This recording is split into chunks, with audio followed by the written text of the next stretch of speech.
insyaallah ada jalannya, insyaallah, insyaallah, insyaallah ada. Assalamualaikum warahmatullahi wabarakatuh. Alhamdulillahi rabbil alamin, al-fardhu samad, lam yalid wa lam yulad wa lam yakul lahu kufuwan ahad. Allazi arsala rasulahu bil huda wa dinil haqq liyuzhhirahu 'ala din kulli wa kafa billahi shahida. Wassalatu wassalamu ala sayidina Muhammadin la nabiyya ba'da. Wa nusalli wa nusallim sayyidina habibina wa syafi'ina wa qudwatina wa ala alihi wa sahbihi at-takharil ajma'in. Subhanaka la ilma lana illa ma 'allamtana innaka antal alimul hakim. Raditu billahi rabba wa bil islami dina wa bi Muhammadin nabiyya wa rasula. Allahumma fahqina fid din wa ta'im bil ilmi. Rabbi yasir wa la tu'asir wa atmin lana nurana bil khair innaka ala kulli syai'in qadir. Rabbi shrah li sadri wa yassir amri wahlul 'uqdatam min lisani yafqahu qawli, amma ba'du. Tuan-tuan yang dirahmati Allah sekalian, marilah kita bersyukur pada Allah Subhanahu wa taala dengan memanjatkan kesukaan itu, kerana dengan limpah kurnianya dapat kita bersama lagi pada malam ni menyambung kuliah kita. InsyaAllah pada malam ni kita akan menyambung bab berkenaan dengan perkara-perkara dengan najis itu, tapi penghususan kepada perkara istinja. Sebelum kita masuk tajuk itu, kita bersyukurlah sebab kita sekarang ni berada pada bulan Syaban, bulan yang penuh dengan kerahmatan, bulan Nabi sallallahu alaihi wasallam. Syaban syahrani, Nabi kata bulan Syaban ni bulan aku. Ramadan syahr ummati, Ramadan itu bulan umatku. Jadi sebab tu Nabi memperbanyakkan amalan dia, terutamanya berpuasa pada bulan Syaban. Maka ada kalangan orang kita ada kekeliruan dari sudut berpuasa pada bulan Syaban. Nabi kebanyakan pada kebiasaannya pada bulan Syaban ni dia berpuasa. Sunnah Nabi itu rosah pada dia. Ini satu keistimewaan yang diberikan kepada Rasulullah sallallahu alaihi wasallam.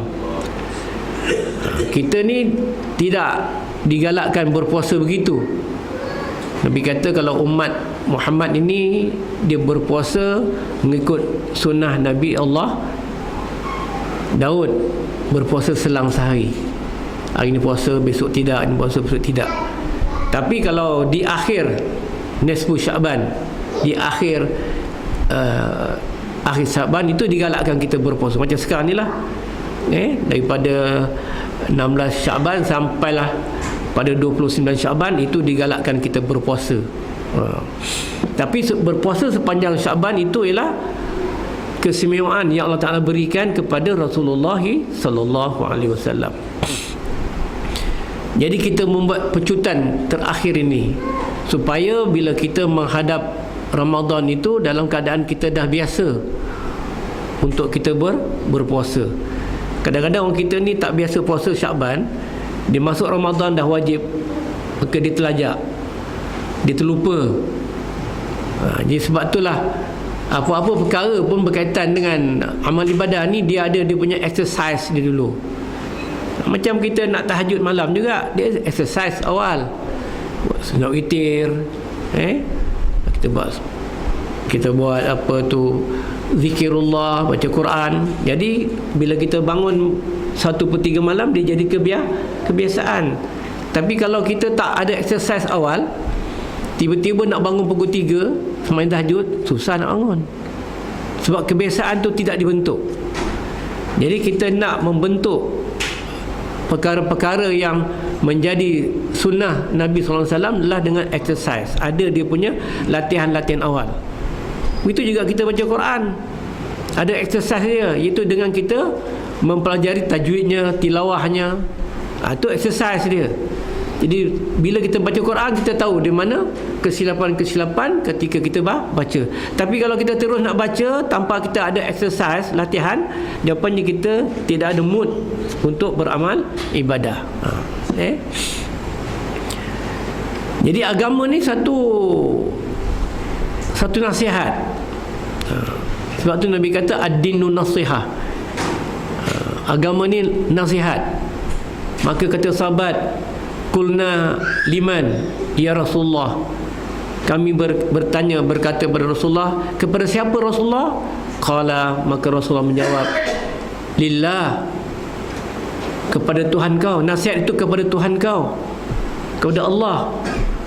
Wali kitabi, kepada kitabnya, itu Al-Quran.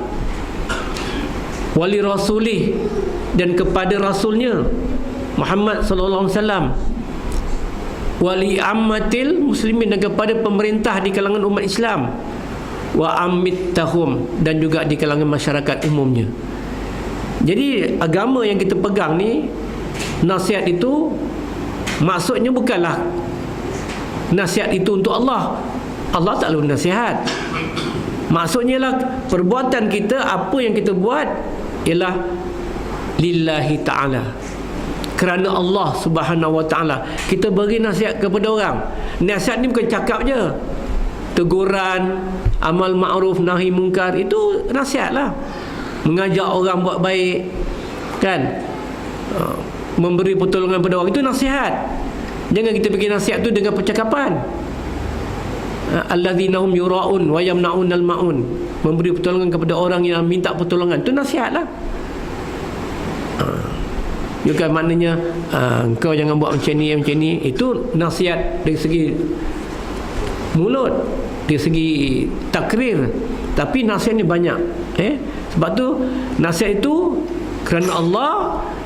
Tapi bila kita nasihat kerana Allah, dia mesti berpandu kepada dua, iaitu lil kitabihi, melalui kitab Nabi, melalui kitab Allah SWT, iaitu Al-Quran. Kita mengajak orang buat baik, mencegah kemungkaran, mengajak orang membetulkan amal ibadah, mesti melalui Al-Quran. Tak boleh pakai logik akal. Macam najis ni, istinja, nak pakai logik akal, tak boleh. Istinja pakai nak tembak ke mana nak tembak, nak kencing mana nak kencing, berak nak kejap, tak boleh. Dalam Islam dia ada disiplin dia. Nak buang air pun ada disiplin, nak makan pun ada disiplin, nak solat ada disiplin. Apatah lagi kalau nak memerintah negara, tentulah banyak disiplin dia. Sebab tu wali rasuli, dan juga kerana melalui sunnah Nabi sallallahu alaihi wasallam. Dalam Quran kadang-kadang tak disebut secara umum, tapi yang nak dinyatakan amalnya lah melalui sunnah Nabi lah. Macam solat, disebut dalam Quran solat, kan, aqimus solah, iqamus solah, dirikan sembahyang, macam mana rupa solat itu? Nabi kata, sallu kama ra'aitumuni usalli, kamu solat macam mana kamu tengok aku solat. Jadi para sahabat tengok Nabi solat, para tabi'in tengok Nabi solat, cara sahabat solat, tabi'in ikut tabi'in, kemudian ulama-ulama yang kemudian mengikut, dan kita mengikut ulama-ulama yang salaf itu. Begitu. Itu dimasukkan wali rasuli. Li a'immatil muslimin, dan kepada pemerintah. Nasihat kita ni pada pemerintah, sebab dasar negara itu dipegang oleh pemerintah. Kita kadang silap, kita tak nak campur lah urusan ini. Tidak betul, sebab urusan negara kebanyakan dari segi politiknya, ekonominya, sosialnya, dasar-dasar itu dipegang oleh kerajaan, pemerintah. Sebab tu kita mesti ada sikap memberi nasihat kepada pemerintah. Dalam bentuk lain tu, itu cerita luar lah, kan. Tapi kita nak beritahu nasihat itu begitu. Kemudian li ammatihum, juga kepada umat, kepada masyarakat umumnya, mana semua masyarakat lah, baik masyarakat Islamnya, masyarakat bukan Islamnya. Kita sebagai orang Islam mesti ada nasihat kepada masyarakat dalam pelbagai bentuk. Jadi kita nak sambut Ramadan, Nasihat kita lah kepada orang awam, bagaimana kita menyambut Ramadan, kan? Keseronokan kita menyambut Ramadan. Kalau orang dia tak ada keseronokan sama Ramadan, itu maknanya dia ada something wrong lah. Kita rasa sekarang ni, kalau kita rasa seronok, bila ni nak puasa ni, lambat kita dah mula exercise, dah mula kita memperbanyakkan zikir, dah mula kita banyak baca tilawah Al-Quran. Maknanya di situ kita telah pun menanam bibit-bibit cinta kita kepada Ramadan. Seronok, kita rasa seronok nak buat apa. Jadi kita jaga, kita kawal diri kita dengan perkara-perkara yang dilarang oleh syarak. Sebab tu kita memahami perkara tentang najis dan perkara istinja ni penting. Walaupun dia kecil, tetapi dia mengawal diri kita daripada melakukan maksiat yang lebih besar, melalui kita mengawal maksiat yang lebih kecil. Orang kata, alah, nak berak ke nak kencing suka hati, tak ada. Islam ni dia ada disiplin yang paling tinggi. Mulianya Islam tu kerana disiplin dia lah. Itu tak sama. Kita nak masuk surau, nak masuk masjid, hatta nak masuk rumah kita pun ada disiplin dia, kan? Kita nak masuk tandas pun ada disiplin. Itu akan diterangkan dalam perkara yang berikut. Baik, istinja. Apa makna istinja? Dari sudut bahasa, istinja tu maknanya kita menghilangkan najis. Najis yang keluar daripada kubul dan dubur. Kadang-kadang kita ni anggap bila sebut nak sebut kemaluan, segan, tapi itulah hakikat Islam mengajar kita. Tak apa, itu agama. Quran pun sebut juga, kan, benda-benda yang macam tu. Jadi kita janganlah malu-malu, sebutlah. Kadang kita tak nak sebut. Kubul dan dubur makna daripada yang keluar daripada zakar, faras, dan juga yang keluar daripada dubur. Apa yang keluar daripada situ kecuali air mani, dia merupakan najis yang perlu dihilangkan. Itu dipanggil istinja.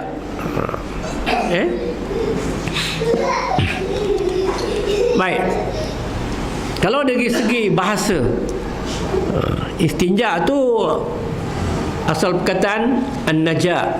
Najah maknanya selamat. Selamat. Kenapa selamat? Selepas kita buang air kecil, selepas kita buang air besar, kita basuh, menyelamatkan amal ibadah kita. Itu panggil istinja. Melakukan perbuatan menyelamatkan amal ibadah kita daripada najis yang keluar. Kadang-kadang juga disebut dengan perkataan an-najwa. Istinja ambil perkataan an-najwa, maknanya suci, menyucikan. Istinja ni mana menyucikan. Yang tadi mana menyelamatkan. Menyelamatkan kita daripada perkara-perkara yang boleh membatalkan amal ibadah kita. Istinja juga diistilahkan sebagai menyucikan. Menyucikan kemaluan kita, dubur kita daripada najis, supaya kita ni kelihatan bersih. Wa yutahhirum tathhira. Kita kelihatan bersih. Kita bukan saja nampak bersih, tapi juga kelihatan bersih.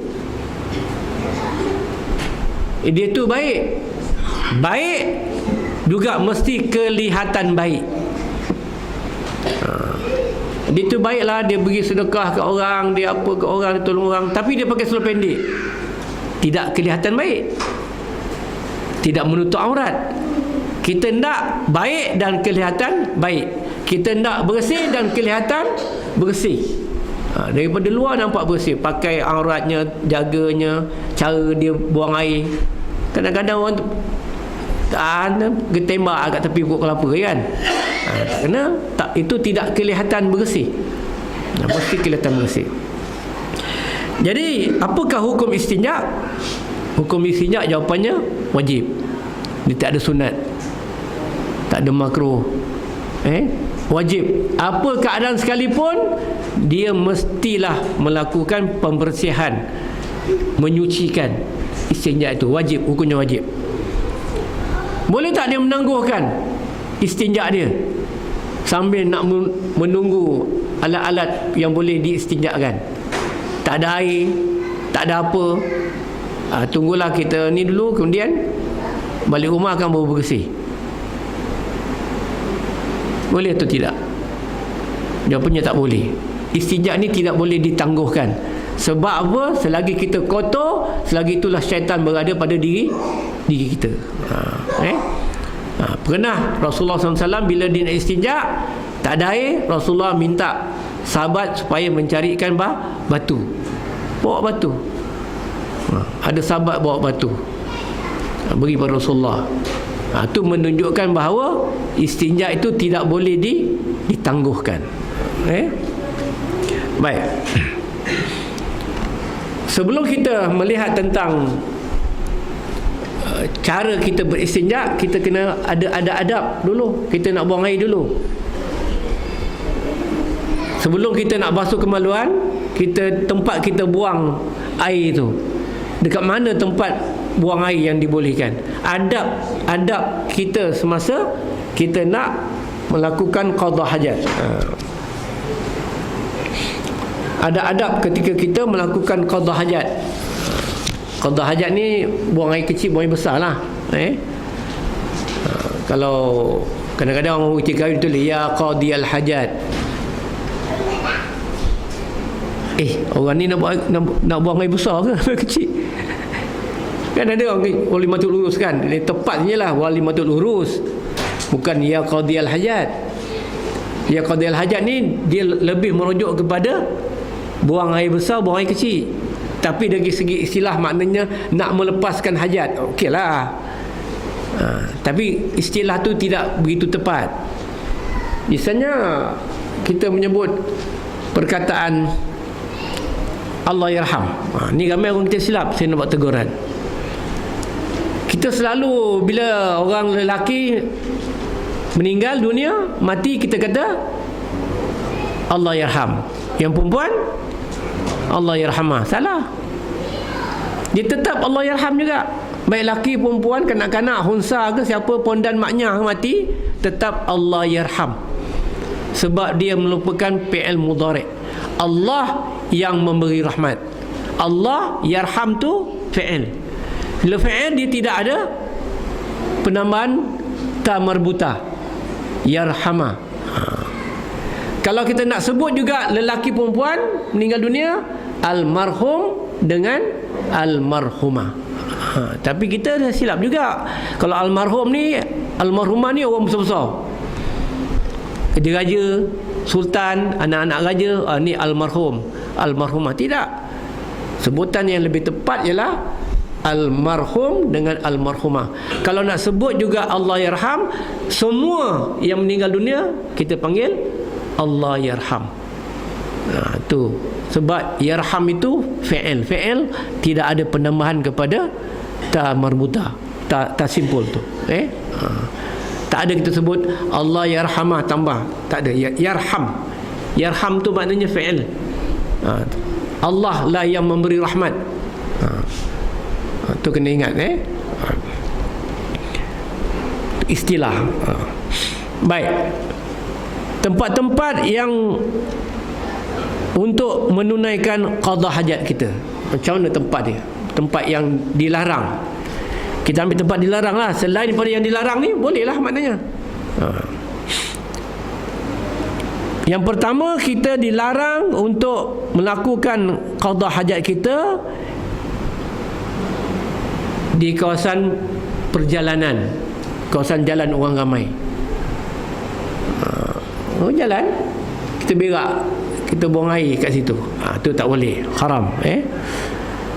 Atau tempat orang berkumpul, tempat duduk-duduk, ada wakaf kan, apa tu, dekat tepi sungai, kat laut ada tempat-tempat wakaf, tempat rehat-rehat, kita duduk, orang duduk situ, kita kencing kat situ. Tu Itu atau kita buang air gitu. Itu haram. Walaupun orang nampak tak nampak tetap haram. Sebab itu adalah tempat-tempat yang dijaga kesuciannya supaya orang awam boleh gunakan. Macam kita sekarang ni jalan raya dah cantik, orang tak berani. Dulu lorong. Kecil-kecil dulu lorong. Daripada satu kampung dia ada lorong. Lepas tu kiri kanan dia hutan. Kau nak berak lah hutan tu lah cerita. Tapi yang tak boleh tu dekat lorong tu. Kawasan sama lah juga sekarang ni. Kita rasa dekat jalan kampung nak buang air kecil, tengok tak ada tandas, tak ada tempat nak berhenti, pergi buang air kat tepi. Tu salah. Haram.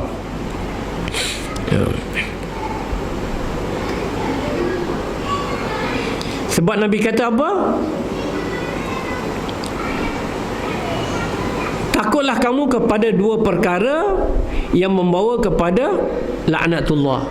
Laknat, Allah Ta'ala melaknat kepada orang yang melakukan dua perkara ni.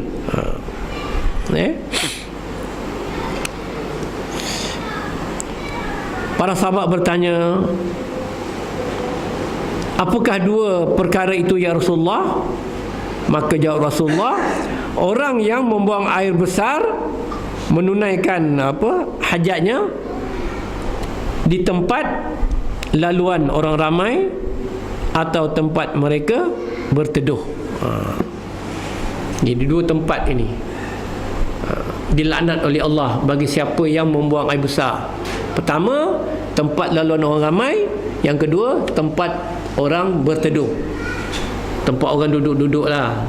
Macam kita sekarang panggil apa? Wakaf. Atau tempat kita sini panggil apa? Pondok. Ataupun balai. Ataupun pangkin. Pangkin betul lah. Orang Melaka pangkin lah. Pangkin. Pangkin tempat dekat tepi pantai ke ada pangkin kat rumah kita kan, banyak juga orang kat taman-taman buat pangkin kat depan. Ya, tempat tak berapa dengar tempat tunggu. Sama lah tu. Bus stop, tempat tunggu bas. Betul lah. Tak boleh juga. Itu tempat orang ramai, tempat orang duduk. Selalu beronceng. Ini disiplin ni. Pada Islam dia dah cantik lah, Nabi dah ajar. Tapi kenapa orang kita tetap buat benda yang tidak disuruh oleh agama? Sebab tidak ada kebiasaan. Benda tu tidak dididik. Dia didikkan tu start daripada rumah lah. Ada sekolah. Sekolah pun tu juga kita didik kadang-kadang dekat dinding tu juga dia hentamnya. Kita tak faham. Ingat tempat buang air kecil ni penting. Sebab nanti ada cerita dia. Yang kedua, dalam lubang pada tanah atau pada dinding. Pada dinding, tebing-tebing ada lubang kan, kencing kat situ. Ataupun kita ada lubang lah, tempat yang ada lubang, kita buang air kecil atau buang air besar. Haram. Sebab itu adalah tempat binatang-binatang, tempat habitat dia, tempat tinggal dia. Walaupun ular ke, lebah ke, tikus ke, itu tempat dia. Mana Islam ni rahmatan lil alamin, memberi rahmat kepada seluruh alam. Makna bukan saja kepada manusia, pada tumbuh-tumbuhan, bahkan pada haiwan, cakrawala semua dapat rahmat dengan sebab Islam. Jaga tempat dia, habitat dia. Kan? Sama ada ular tu dia masuk rumah kita, tu lain cerita. Tapi tempat tinggal dia jangan ganggu dengan kita membuang air besar atau kita membuang air kecil. Jadi kadang-kadang orang kita ni dia rasa nak melakukan penganiayaan. Ada tikus dalam tu, kau kencing dalam tu. Atau tempat semut, kan, semut keluar daripada tu, kencingkan. Tak boleh. Sebab itu tempat habitat binatang. Ya. Semua tanah tu lain. Itu dia dah melakukan pencerobohan. Jadi dia menceroboh tempat kita kan, semut. Tu lain. atau ular masuk rumah kita, takkan kita nak kata rahmatan lil alamin? Itu dah datang satu masalah. Jadi kena pemahaman tu kena betul lah kan. Ini tempat yang tidak diganggu, jangan kita ganggu dia. Dia ada cerita tentang apa tu, buang air dalam lubang ni, sahabat Nabi namanya Muawiyah bin Abi Sufyan. Muawiyah bin Sufyan ni akhirnya dia kan dia berperang dengan Sayyidina Ali akhirnya Ali telah pun menjadi khalifah di Basra, kemudian Muawiyah menjadi khalifah di Syria, berpusat di Damsyik. Berperang sebelum tu. Cerita ni bukan saya nak cerita pasal Muawiyah ni tak betul, bukan. Nak beritahu kencing ini salah tempat menyebabkan kesan dia kepada orang itu sendiri. Satu hari sebelum itu Rasulullah pernah berkata kepada Muawiyah bin Abi Sufyan, "Ya Muawiyah, keturunan kau inilah yang akan membunuh keturunan aku." Pada masa itu Muawiyah belum kahwin, bujang lagi. Tapi Rasulullah dah jumpa Muawiyah, lalu dia berkata, "Ya Muawiyah, keturunan kau nanti yang akan membunuh keturunan aku." Pada masa itu Ali telah pun, Fatimah telah pun melahirkan Hasan dan Husain. Tak ada cucu lain. Maknanya orang yang akan bunuh Hasan dan Husain ni ialah keturunan Muawiyah. Jadi Muawiyah sangat apa? Sangat bimbang. Sebagai sahabat, lalu dia telah mengambil keputusan untuk tidak berkahwin. Maka dia tidak berkahwinlah, sehinggalah dia menjadi khalifah. Jadi khalifah khalifah yang pertama menggunakan gelaran apa tu sebagai apa tu ni, khalifah yang menggunakan monarki, sistem monarki keturunan. Kalau Abu Bakar tidak, lantik Omar tidak, lantik Osman tidak, Ali. Sampai dekat Muawiyah, dia dah mula anak dia, saudara mara dia, sehinggalah tertubuhnya kerajaan Bani Abbasiyah pula, Umayyah, Abbasiyah, Fatimiyah, kerajaan-kerajaan yang bercorak keturunan. Start dari Muawiyah lah. Jadi satu hari masa dalam satu perjalanan, Muawiyah ni rasa nak buang air besar. Lalu dia buang air besar dalam satu lubang. Ni cerita dia. Bila dia buang air besar satu lubang, maka keluarlah binatang dari situ. Ada pendapat mengatakan lebah terbuang tanah keluar daripada situ, lalu menyengat anu dia tu. Fahamlah anu tu kan? Ada pendapat kata keluar ular tedung ni, lalu mematuk pada anu dia, bisa dia. Lalu kesakitan dia, berbulan-bulan sakit, menanggung kesakitan. Lalu dibawalah segala tabib, tidak juga baik, beri ubat tak baik. Akhirnya datang satu tabib. Dia tengok, dia kata, "Wahai Muawiyah, hanya satu cara saja engkau boleh baik kemaluan kau ini." Apa dia? Engkau kena memasukkan zakar engkau dalam itu, engkau mesti berkahwin. Kalau engkau berkahwin, zakar engkau melakukan persetubuhan, insya-Allah engkau akan baik. Dia kata, kalau aku kahwin dapat anak, nanti anak aku pula jadi pembunuh kepada keturunan Nabi. Ingat tu. Kemudian adalah penasihat dia kan. Dia dah mula jadi zaman-zaman Khalifah Rashid, tak ada penasihat dia apa. Tapi dia ada penasihat.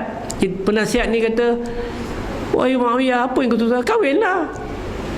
Kalau dapat kahwin dengan perempuan yang dah menopause, perempuan yang dah habis haid. Kalau dah habis haid, dia tak adalah mengeluarkan So dia tak mengandung. Betul juga. Kahwin dengan seorang perempuan yang mendakwa dia dah apa? Dah monopos. Dia dah tak ada apa-apa. Kahwin. Wa makaru wa makarallah wallahu khairul makirin. Engkau rancang, Allah juga merancang. Perancangan Allah tu lah yang lebih benar.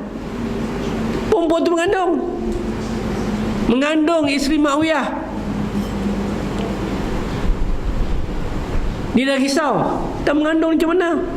Pernah saya kata, apa yang kau susah, didiklah anak kau supaya dia tidak membinasakan keturunan Nabi. Didik. Tapi Muawiyah tidak mendidik anak dia dengan cara yang betul. Dia mendidik dengan cara kebesaran, orang-orang besar. Yang anaknya lahir namanya Yazid. Yazid bin Muawiyah, khalifah yang kedua selepas Muawiyah. Muawiyah mati, diganti. Umurnya 23 tahun jadi khalifah. Dalam keadaan dendam dia kepada Saidina Hasan dan Husain. Lalu dalam satu peperangan Karbala, kan, akhirnya dia membunuh Saidina Husain. Matilah Husain. Ingat tak lagu orang tua waktu membuaikan anak? Matilah Hasan, hai tinggal Husain, mati berperang sabilullah. Orang kata ni Syiah.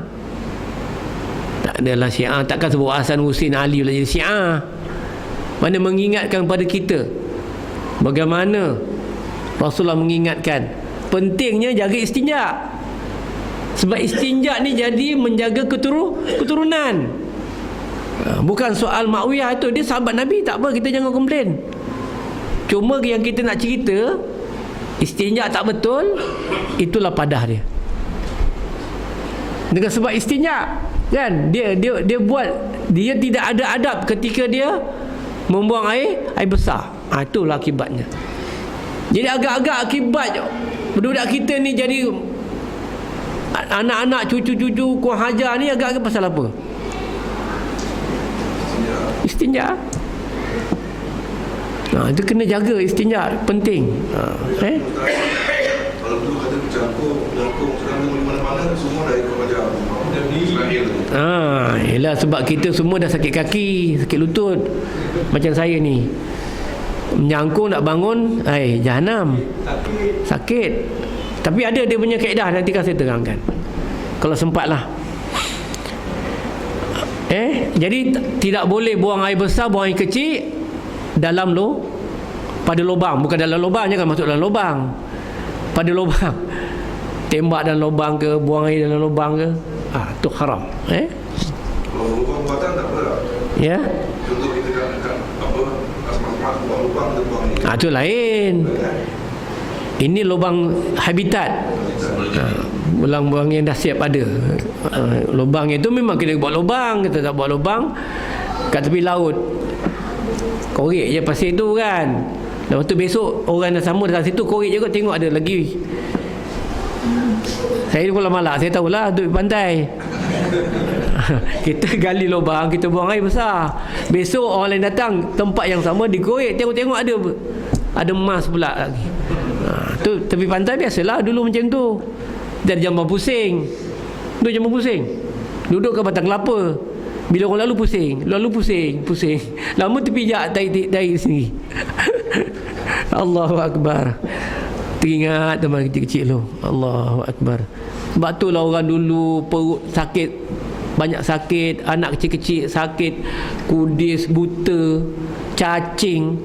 Ialah sebab kita buang air besar, tidak mengikut apa yang Nabi dah suruh.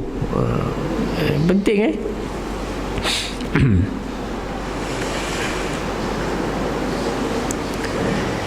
Yang ketiga, dilarang kita membuang air kecil ataupun air besar di bawah pokok yang sedang berbuah. Pokok tengah berbuah, duduk bawah tu, kita buang air besar atau buang air kecil. Buah tu pun gugur, kena dekat tahi. Kalau tahi tu dah kering, dia apa, kita kata Tak nampak pun najis, tapi dia dah kena. Najis hukmi kan, najis yang apa, tidak nampak dia punya ain dia. Najis juga. Ada tai lembu tu lain lah. Ni orang kita berak, gugur, buah mangga, apa lagi yang biasanya buah pokok ni, mangga, durian, mampus duduk bawah tu. Rambutan jangan gugur lah. Tapi macam tu lah istilahnya. Mana bawah-bawah pokok. Jarang orang buang air besar kat pokok rambutan, pokok durian jarang lah. Kalau ada tu memang berani mati lah. Di bawah pokok yang sedang berbuah. Kalau tak berbuah, itu harus. Tak ada tempat nak buang air besar, tengok situ ada. Tapi kalau berbuah, haram. Sebab untuk memelihara buah itu daripada dia terkena najis, ataupun takut tercemar. Dulu kita lah jambu batu, jambu air, kalau gugur main kesat-kesat je sini tu yang kena cacing tu. Kita kesat dekat ni je, tak ada basuh, tak apa. Itu tempat jatuh tu. Kadang-kadang ada tai ayam, ada apa, tai lembu, tai kebau, orang berak kat situ. Jadi bagi kita manusia, diharamkan kita membuang air kecil ataupun air besar di bawah pokok yang sedang berbuah.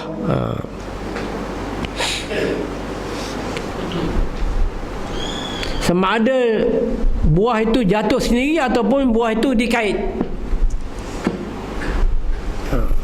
Maknanya termasuklah pokok kelapa kan.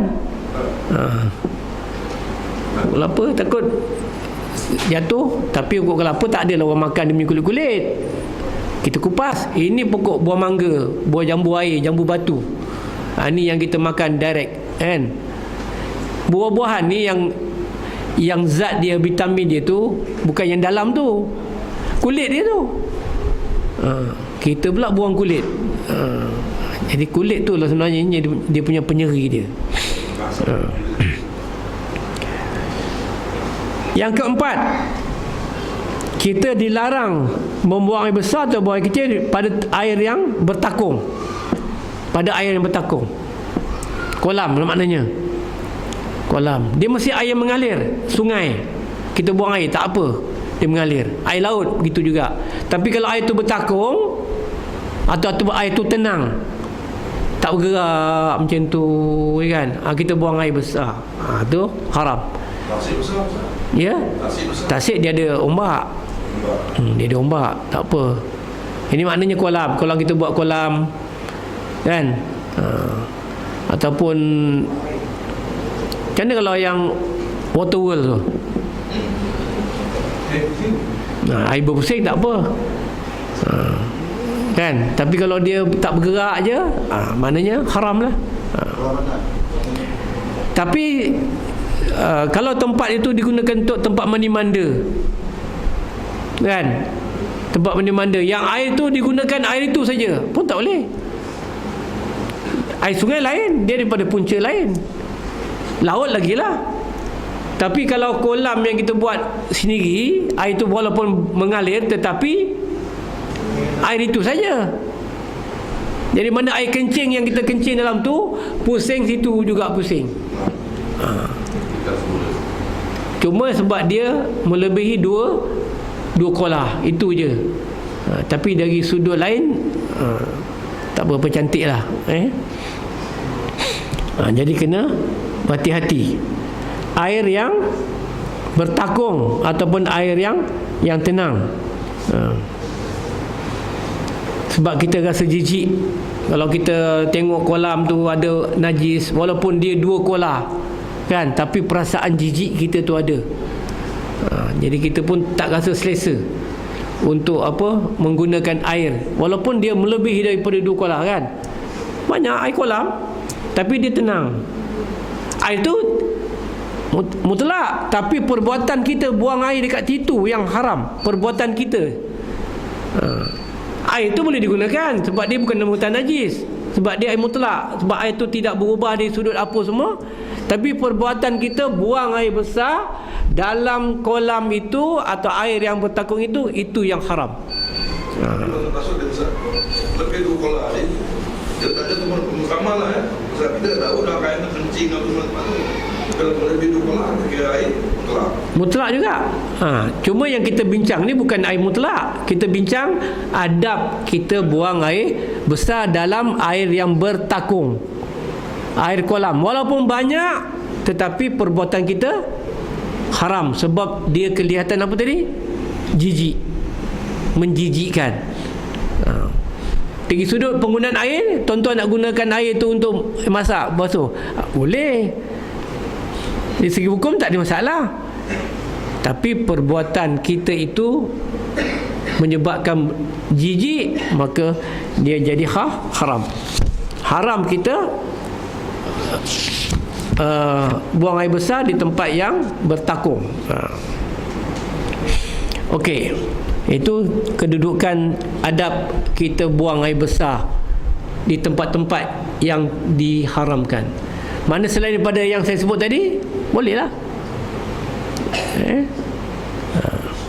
Tempat macam mana yang paling baik untuk kita buang air besar? Tempat yang berkepung. Rasulullah dulu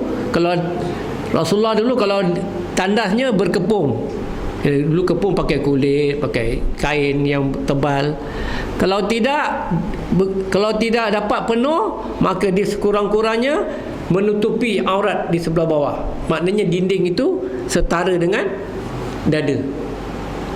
Dia tak boleh bawah sikit sebab nanti nampak dia punya bahagian kubul dan dubur. Ataupun di tempat yang terkepung dengan tanah tinggi, orang tak nampak tanah tinggi, atau tempat-tempat yang terkepung yang boleh menghalang penglihatan orang lain, macam banyak rimbun-rimbun, semak-semak kan. Kita pun buat tempat tandas kita khusus, tempat kita dalam tu tandas kita dalam semak. Tu dibolehkanlah. Asalkan orang tidak lihat. Tapi boleh sebut apa semak ni, saya teringat ada satu peristiwa. Seorang imam ditangkap melakukan persetubuhan haramlah dalam semak yang dia buat semak tu. Dapat tangkap. Orang syak, imam dua ni syak dekat imam satu. Lepas saja orang semua ada kuliah subuh, dia tak ada kuliah subuh. Dia keluar. Tiap-tiap minggu begitu. Hari Ahad saja dia akan keluar daripada kuliah subuh. Kita apa hal ni? Jadi satu hari imam dua ni dia mengendap. Dia pergi, rupa-rupa dia sedang melihat imam satu ni sedang melakukan zina dengan perempuan yang mengaji dekat masjid tu. Ni kena jaga ni. Ada adab kita dalam masjid. Tempat mengaji ni, walaupun ramai budak-budak, tapi dah habis mengaji, tinggal seorang lelaki, seorang perempuan, perasaan tu datang, akhirnya melakukan persetubuhan dalam semak yang dibuat. Dia keliling tu semak, tapi ada lorong masuk dalam tu kawasan yang lapang. Aduh, ya Allah, bawa masuk mahkamah, jatuh hukuman. Lepas tu orang tanya, kenapa kau? Dia baca khutbah sedap, tapi dia selalu menangis. Maka orang tanya, kenapa kau menangis? Aku teringat dosa yang aku buat, kata. Bila aku teringat dosa aku buat, yang aku berzina tiap-tiap minggu, waktu aku baca khutbah aku menangis. Nampak ada juga lagi iman dia, tapi nafsu tu tidak dapat dibendung lagi, sehingga dia telah dipenjarakan 3 bulan. Kemudian habis penjara, dia pula buat lagi maksiat di hotel di Seremban, kena tangkap lagi. Ni kena jaga adab-adab kita. pergaulan kita. Bahaya. Jadi kalau dalam surau ni, kalau ada orang perempuan nak mengajar budak mengaji, kena ambil 2-3 orang supaya tak jadi fitnah. Ataupun buat jadual yang tidak bertembung antara lelaki dengan perempuan. Orang perempuan waktu perempuan, lelaki waktu lelaki. Ini lelaki perempuan waktu yang sama, perempuan pula janda. Bukan kita kata orang janda ni tak betul, itu pun tak pendapat yang salah kan. Tetapi kita menimbulkan fitnah, itu yang bahaya. Begitu juga dengan jaga bab najis ni. Banyak benda nak jaga Baik. Jadi ketika kita melakukan qada hajat, macam mana keadaan kita? Ni tadi. Bila kita nak buang air besar, air kecil, macam mana cara nak buang air besar? Itu diajar oleh Nabi lagi. Cara yang paling baik ialah dengan cara kita mencangkung. Saya nak buat demonstrasi sikit. Tapi ni kan tuan-tuan kena angkat saya sikit.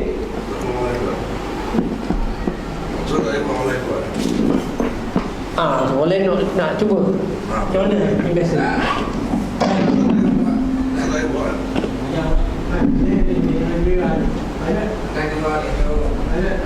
Macam mana nak buang air besar? Main. Anak-anak ni. Soal cuba. Yang sunnah ni cara yang sunnah Allah mencangkung. Betul tu. Mana dia punya ni? Cangkung. Nabi kata hendaklah kaki kiri pada tumitnya. Macam tumit. Kiri cangkung macam ni. Tumit. Mana tumit? Macam tu. Okey, duduk dan kaki kanan lututnya ke atas. Macam tu. Macam ni cara kita buang air kecil atau buang air besar. Dan mata tidak dibenarkan memandang ke atas dan tidak dibenarkan memandang kemaluan dan najis yang keluar. Ini sunnah kan. Mana kaki ni atas kiri, ini ke bawah sikit. Macam tu. Ini bagi orang yang sihat, bukan yang ada kemampuan. Kalau kita tidak ada kemampuan begitu, hendaklah kita merempuhkan lebih kedudukan kita ke sebelah kiri. Adalah dua kaki kita, dua kaki. Katalah, bukan kita akan buang macam itu. Jadi yang kiri, mana kiri? Lebihkan rempuh kita ke kiri. Kita rempuh lebih ke kiri. Kalau kita duduk, tanah duduk macam mana? Sama lah juga kalau duduk. Kaki kiri kita tu syaratkan ke meletakkan apa, dan kaki kanan kita ke atas. Syarat. So kita dah nampakkan sunnah kita membuang air kecil. InsyaAllah dia akan lawas. Buang air besar kita lawas, cantik.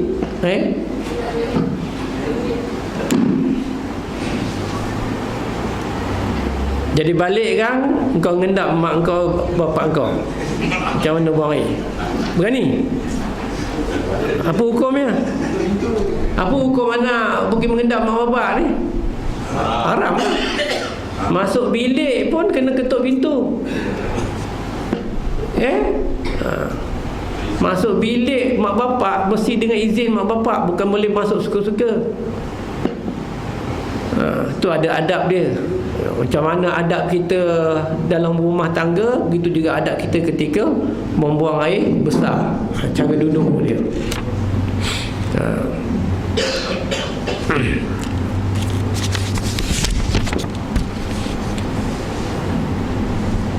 Hendaklah duduk di atas tumit kaki kiri dan mendirikan lutut kaki kanan, serta tidak melihat ke langit. Jangan kita mendongak ke langit. Saya tanya doktor, Dari segi perbuatan macam mana? Dia kata betul lah sunnah Nabi tu. Bila kita mendongak ke langit ketika buang air besar, kita punya kencing atau berak dia tak tos. Orang Melaka kata tak tos, tak lawas. Aliran dia tak cantik. Tapi kalau kita letakkan kepala kita sebaris dengan pemandangan, jadi kita kencing lawas. Dan kita tak digalakkan memandang kemaluan kita dan juga najis kita sebagai menghormati pandangan mata.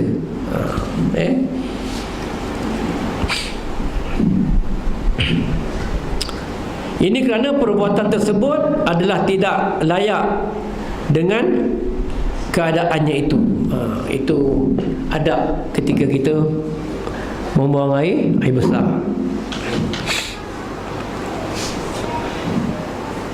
Yang kedua, ketika kita buang air besar, kita tidak dibenarkan bercakap. Ini tanda banyak kan. Pergi dekat tanda awam ataupun dekat highway, siap berborak lagi. Tadi kau naik bas di sebelah, bercakap-cakap. Ataupun menjawab salam. Menjawab salam pun tak boleh. Pernah seorang budak lalu di depan tandas Nabi. Dia tahu Nabi yang ada dalam tandas, jadi dia nak tunjuk yang dia baik, dia bagi salam kepada Rasulullah. Rasulullah tak jawab. Jadi itu adab kita, adab ketika buang air besar. Yang ketiga, tidak dibenarkan membaca apa-apa ayat Al-Quran ataupun zikrullah di dalam tandas waktu kita buang air. Tak boleh baca Bismillahirrahmanirrahim, hafal surah Sejadah dan hafal surah di dalam tandas. Haram, tak dibenarkan. Selawat ya? Selawat Sama juga lah. Standard sama. Inna Allah malaikatahu yusalluna 'alan nabi. Allah Ta'ala itu bersalawat pada Nabi. Jadi kedudukan penghormatan pada Nabi itu sama. Tak boleh kita berselawat.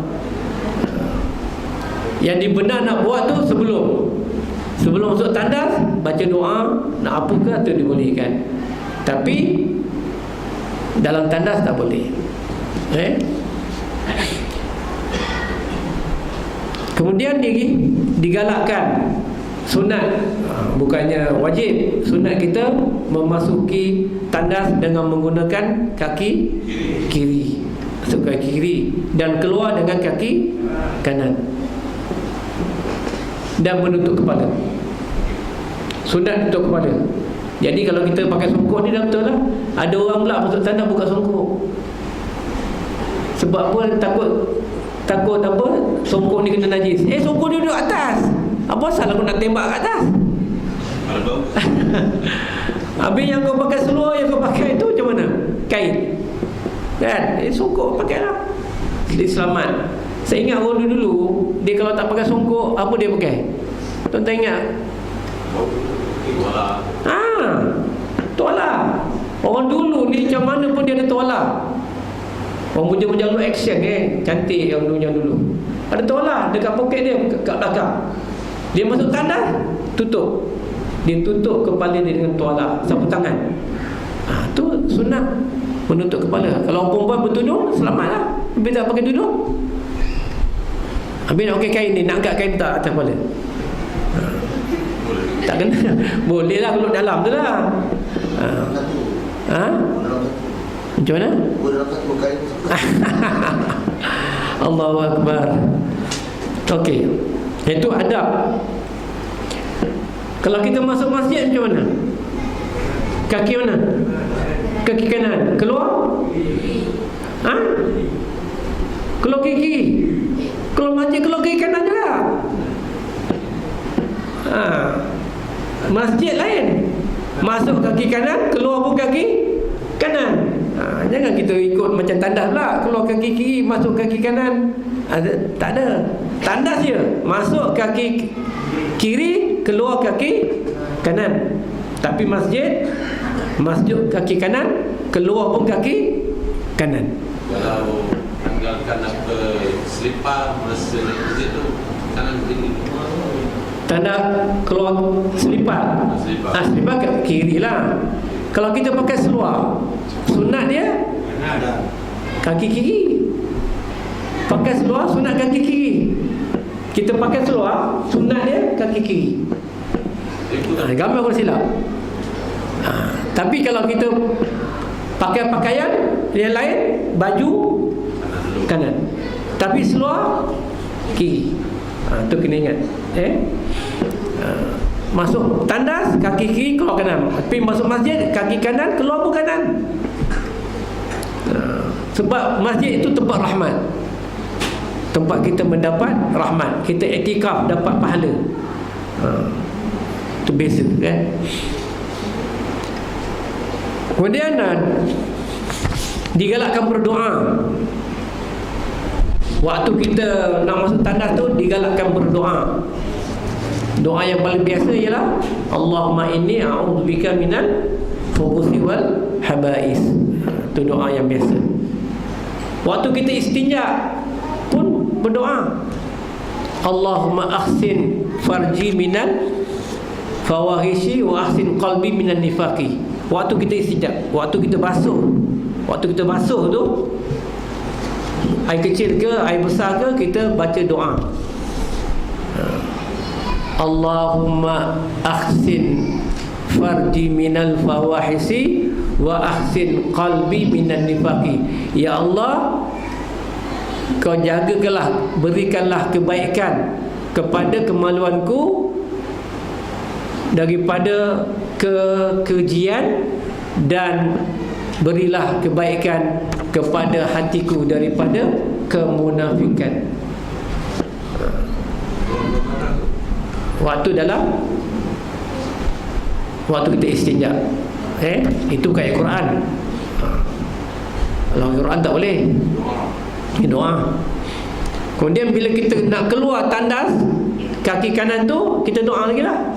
Banyak benar doa, macam mana ni? Doa apa dia? Doa keluar tandas. Alhamdulillahilladzi azhaba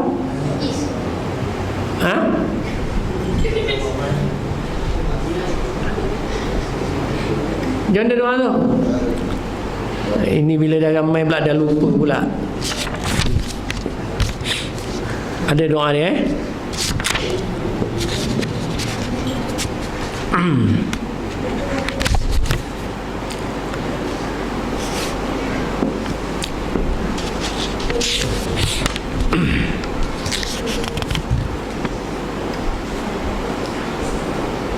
Alhamdulillah azhaba anil afa wal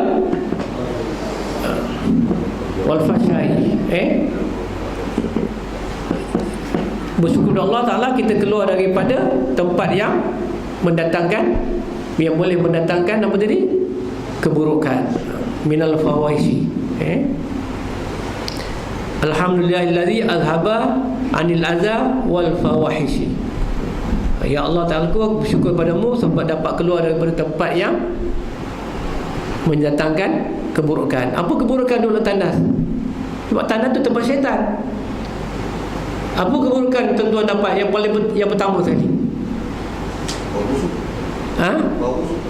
Bau busuk. Lagi kita akan selalu termenung. Sebab tu dia kata bilik termenung.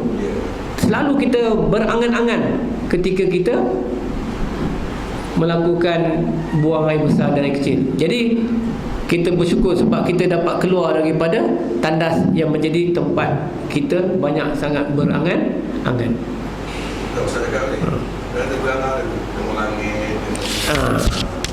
Sebab tu kita diharamkan memandang ke atas. Serokok lagi jahanam lah. Saja kau dah tahu, kau tanya pula. Itu untuk siapa tu? Untuk Harry ke? Harry datang, Harry? Harry tak ada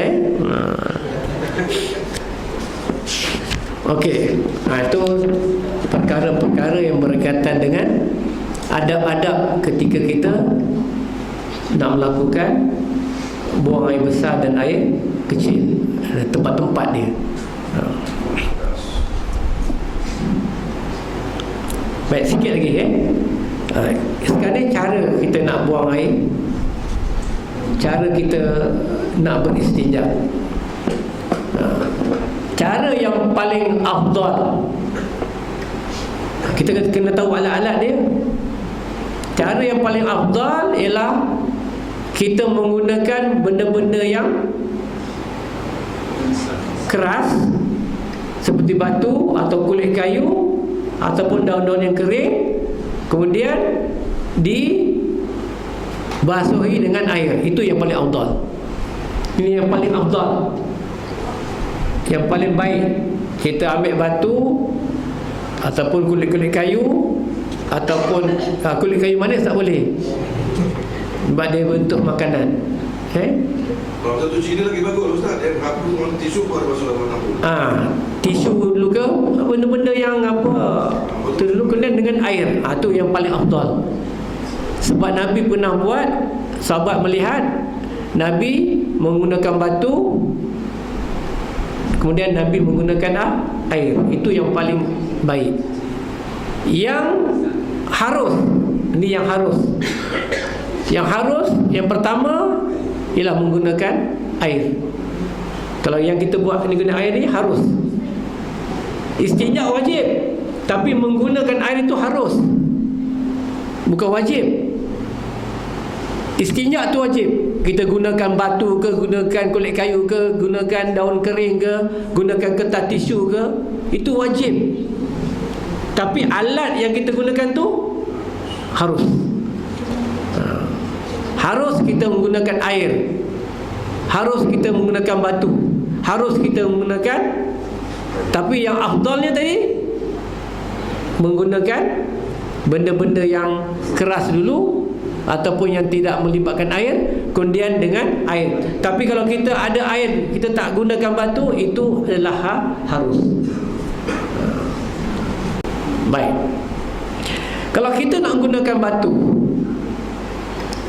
dia ada syarat dia. Dia tak boleh batu yang tidak ada permukaan. Dia mesti ada batu yang ada permukaan. Batu permukaan kita sini batu apa tu? Batu konkrit. Batu konkrit ada permukaan. Kalau batu merah tu yang ada lubang-lubang tu tidak boleh digunakan, sebab dia tidak ada permukaan. Dia mesti batu yang ada permukaan. Yang kedua, tidak boleh batu yang tajam. Ini berbahaya kepada orang ketika kita beristinja gunakan batu tajam. Kita batu yang ada permukaan. Sebaik-baiknya batu yang ada 3 atau 4 permukaan. 3 atau 4 permukaan, sebab setiap kali kita menggunakan batu itu pada permukaannya. Jangan kau gesek, nak jahanam kau. Dah pakai tu buanglah. Sebaik-baiknya 3 biji batu. Permulaannya tidak ada 1 batu. Permulaannya 3 biji. Kemudian Nabi kata, kalau kamu sebaik-baiknya, kamu kalau nak tambah lagi 2, iaitu 5. 3, 5, 7. Dia tidak ada 1. Permulaannya dengan 3. Tapi kalau kita menggunakan kulit kayu, 1 je lah,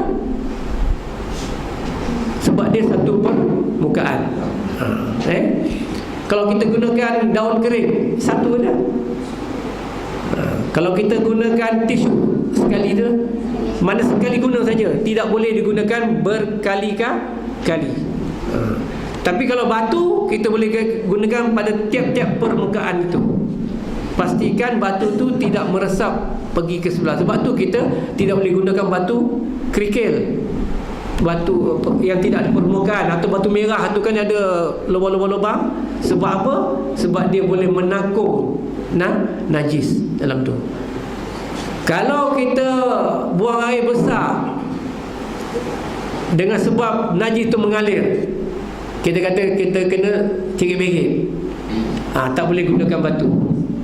Kita digalakkan gunakan kertas, tisu, ataupun daun yang kering, ataupun kulit kayu. Tapi tidak digalakkan, tidak boleh menggunakan batu. Sebab apa? Sebab batu tu terlalu kecil kedudukannya yang menyebabkan najis tadi mengalir. Najis ni lah yang cering ni lah.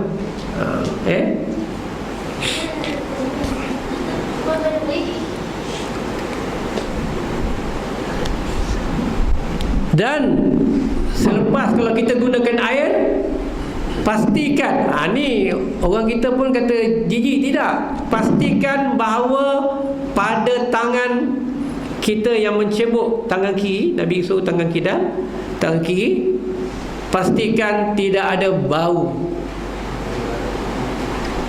warna dan rasanya. Jadi mana kena apa? Kena cium lah. Dah buang-buang air besar tu, dah basuh-basuh, ada bau lagi. Kena bersihkan. Boleh faham ni? Sebab apa? Sebab tangan nanti kita nak gunakan untuk perkara-perkara lain, nak ambil uduk, nak ambil apa, masih ada lagi apa? Najis kat situ. Jadi pastikan najis itu tidak ada bau dia, tidak ada warna. Tengok buang air, apa dia warna lah ni? Pastikan. Kecuali kalau kunyit lah. Lepas tu rumah kata, bang, tumbuk kunyit ni, kan? Takut bini tumbuk kunyit. Lepas tu kunyit tu pun kuning kat jari dia. Lepas tu dia buang air besar. Besar pula ada. Tu lain. Basuh. Kena cium dah bau. Ada bau. Tuan-tuan buat tak macam tu? Tak buat? Kena buat. Kena buat. Itu dalam bilik air masa apa tahu, kita seorang je tahu. Jangan kita dah keluar pergi ke tandas awam, keluar tandas kita pun lepas tu masuk dalam, orang kata apa lah kau, pengotor kan. Ni adab. Ni hal peribadi. Bila hal peribadi, kita kena jaga adab tu lah. Dan pastikan yang istinja kita tu menepati syarak. Jadi insyaAllah bila kita tadi buang air dah cantik, apa cantik, barulah amal ibadah kita apa cantik. Walau uduk kita cantik, kita solat pun yakin. Tapi kalau kita semayang Allahu Akbar, tadi aku buang air macam mana, hati kita berkata-kata, jadi tak seronok. Sembahyang kita pun rasa tidak tenang. Jadi kita pastikan walaupun permulaan daripada najis, tapi dia sangat penting. Sehingga setakat itulah malam ni insya-Allah, doakan supaya kita dapat mengamalkan dengan betul. Walaupun benda ni dah selalu kita tahu pun, kita dah amal hari-hari, tapi dia sebagai peringatan.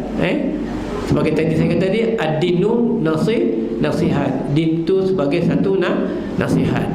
Untuk siapa? Untuk diri kita tadi. Dan selamat menyambut Ramadan al-Mubarak. Semoga Ramadan tahun ni ialah Ramadan yang terbaik daripada Ramadan yang kita lalui pada tahun lalu. Dan semoga kita melalui Ramadan ni dengan betul-betul sebagai orang yang menjadikan Ramadan sebagai bulan untuk memperbaiki diri kita, bulan tarbiyah, sebagai bulan tarbiyah. Jadi mohon pada Allah Ta'ala semoga kita dirahmati dan diberkati. Aqulu qawli hadza wa astaghfirullah li wa lakum wa lisairil muslimina wal muslimat. Innahu ghafurur rahim. Subhanakallahumma bihamdika asyhadu an la ilaha illa anta astaghfiruka wa atubu ilaik. Bismillahirrahmanirrahim. Alhamdulillahi rabbil alamin, wassalatu wassalamu ala asyrafil mursalin wa ala alihi wa sahbihi ajmain. Allahumma akhrijna min dhulumatil wahmi wa akrimna bi nuril fahmi waftah alaina bi ma'rifatil ilmi wa zayyina bil akhlaqil hamim. Allahumma barik lana fi Sya'ban wa balighna ila Ramadan wa sallallahu ala sayyidina Muhammadin nabiyil ummi wa ala alihi wa sahbihi ajmain. Walhamdulillahi rabbil alamin. Taqabbalallahu minkum.